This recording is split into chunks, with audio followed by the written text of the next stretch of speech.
Maraming mga lugar at bagay sa Pilipinas na naging sikat at nagbigay ng kulay sa ating kultura at kasaysayan. Ngunit hindi na gaanong napapansin at nakikita sa Maynila ngayon. Ito ay mga kahangahangang lugar at bagay na siyang nagbibigay kulay at kahulugan sa ating bansa. Ang pagkakaroon ng kamalayan tungkol sa mga ito ay mahalaga upang mapanatili ang ating kultura at kasaysayan at patuloy na ipakita ang mga ito sa mga susunod na henerasyon. Sa pamamagitan ng pag-aalala sa mga ito, maaari nating mas maintindihan at mas maipakita ang kagandahan at pagkakaiba ng kulturang Pilipino. Kaya't ating alamin ang mga bagay o lugar na hindi mo na makikita sa Maynila ngayon. Pero bago yan ay huwag kakalimutang mag-like at mag-subscribe sa ating channel para laging updated ka sa ganitong klaseng video.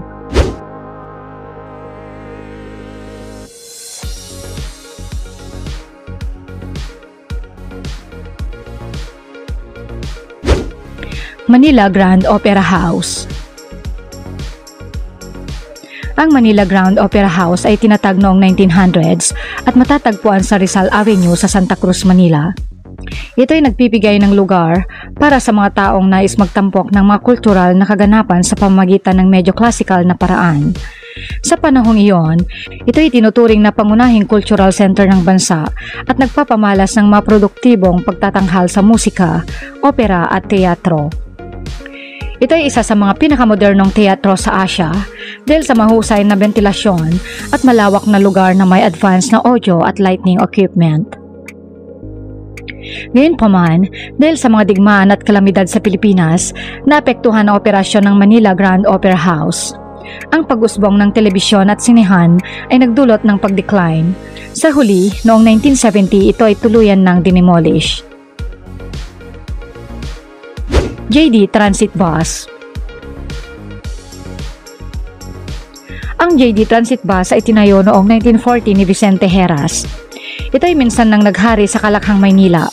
At sa katunayan, ang mga Pilipinong nagtatrabaho noong 1950s ay minsang sumakay sa mga JD Transit buses upang makapunta sa kanilang mga trabaho at iba pang mga destinasyon sa Metro Manila.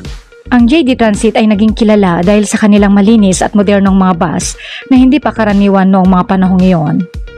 Sa paglipas ng panahon, lumawak ang operasyon ng JD Transit at naging isa sa mga pinakamalaking bus company sa Metro Manila.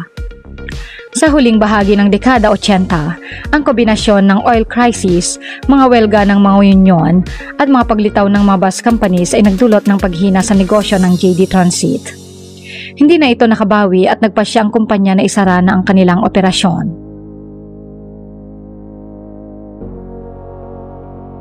Pasig River Lighthouse. Ang Pasig River Lighthouse ay tinayo noong 1642 sa bunganga ng Pasig River na nagsisilbing landmark sa lugar. Ito ay upang magbigay ng gabay sa mga bangka na papasok at lalabas ng Pasig River lalo na sa gabi.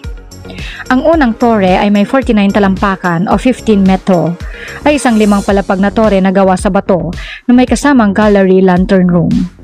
Sa likod ng tore ay ang bahay ng mga tagapamahala ng lighthouse na hiwalay mula sa tore at gawa rin sa bato.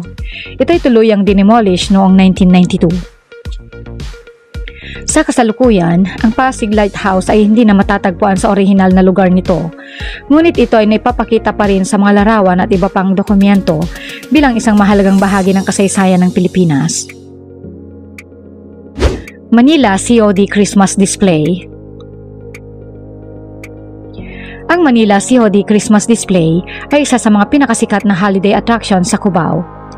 Ito ay isang malaking animated display na unang ipinakita sa Manila noong 1966 na naglalarawan ng mga tradisyonal na Christmas scenes at mga kwento sa buhay ni Jesus.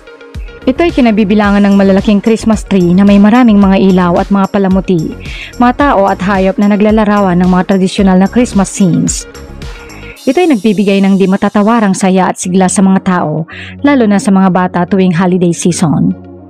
Ang display na ito ay tumigil kasabay ng pagsasara ng ilang negosyo noong 2002. Sa ngayon, marami ang nag-adapt dito na makikita sa bawat lungsod tuwing Kapaskuhan.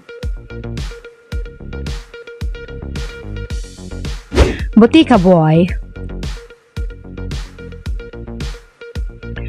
Bago pa man sumikat ang Mercury Drug, nauna na ang Botica Boy. Ang Botica Boy ay isang tanyag na drugstore sa Pilipinas na itinatag ni Dr. Lorenzo Negrao sa Maynila noong 1830 at kilala sa kanilang mga inobatibong pamamaraan sa negosyo ng medisina at mga produkto sa kalusugan. Ang isa na dito ay ang pagkakaroon ng isang pintuan na dekuryente na hindi pa karaniwan noong mga panahong yon. Ang pintuan na ito ay nagbibigay ng kaginhawaan sa mga mamimili, lalo na sa mga may kapansanan. Kilala rin sa kanilang malawak na seleksyon ng mga gamot at produkto para sa kalusugan. Sa paglipas ng panahon, nagpalit ng may-ari ang drugstore at kalaunan ay napunta kay Reinhold Boy na agad na ipinangalan sa kanya. Noong 1918, ang pagmamay-ari ng butika ay nailipat sa Philippine American Drug Corporation at pinangalanan itong Padco Boy hanggang sa tuluyan na itong magsara. Ang unang Rustan's sa Makati. Ang Rustan's sa Ayala Avenue sa Makati ay tinayo noong 1970 bilang isa sa mga unang high-end shopping destinations sa bansa. Ito ay pag-aari ng Rustan's Group of Companies ng pamilya Tantoco. Ang Rustan's Ayala Avenue ay nag-aalok ng mamahaling produkto tulad ng designer fashion, alahas, pabango at iba pang mga tanyag na brands. Ito ay mas pinipili ng mga mamimili sa mga kalapit na lugar at mula pa noon ay naging simbolo ng pagiging sosyal sa bansa. Ngunit sa paglipas ng panahon, nagmukhang luma na ang tindahan at hindi na nakabawi sa dating ganda, lalo na't may mga bagong high-end shopping malls na naglabasan sa bansa. Puente de España. Ang Puente de España o kilala rin bilang Tulay ng Espanya ay isang tulay na nagtatawid sa Ilog Pasig na nag-uugnay sa mga distrito ng Binondo at Ermita sa Manila papunta sa Calle Nueva. Nagsimula ang construction ng Puente de España noong 1868 at ito ay binuksan noong Hunyo 1, 1875. Ito ay may 8 arko na yari sa bato kung saan 2 sa mga ito ay yari sa bakal o cast iron mula sa France. Ang tulay ay maluwang at kayang mag-accommodate ng mga naglalakad at sasakyan na kabilang sa mga ito ay mga kariton, kalesa at karawahe. Ito ang pinakamatandang tulay na itinayo sa bansa bago pa man ito nasira dahil sa bagyo at baha noong 1914. At noong 1921, tuluyan ang pinalitan ito ng Jones Bridge. Fiesta Carnival. Ang Fiesta Carnival ay isa sa mga pinakaunang amusement park sa Pilipinas na matagal nang nagpapasaya sa mga bata at matatanda. Ito ay tinayo noong 1971 sa Cubao at nagkaroon ng maraming rides at attractions tulad ng roller coaster, carousel, skating rink, a mini train circuit, a fairy tale castle at marami pang iba. Sa loob ng mahigit na 30 taong operasyon, naging paborito ito ng mga Pilipino. Maraming magkakasama ang nagpupunta dito upang mag-enjoy sa rides, games at iba pang mga attraction.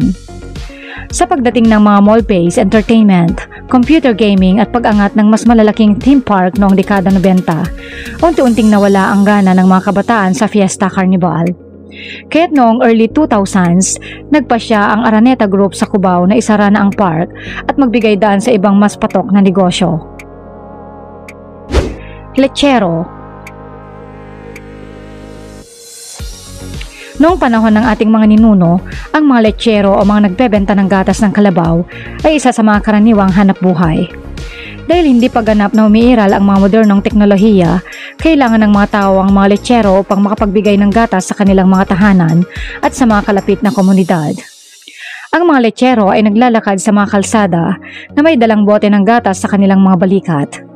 Sa kanilang paglalakad, sila ay nagtitinda ng gatas sa mga bahay-bahay at naglalakbay sa mga malalayong lugar upang maibenta ang kanilang produkto. Ang mga lechero ay hindi lamang nagtitinda ng gatas, kundi sila rin ang nagpapakain at nag-aalaga ng mga baka o kalabaw upang matiyak na malinis at sariwa ang kanilang mga produktong gatas.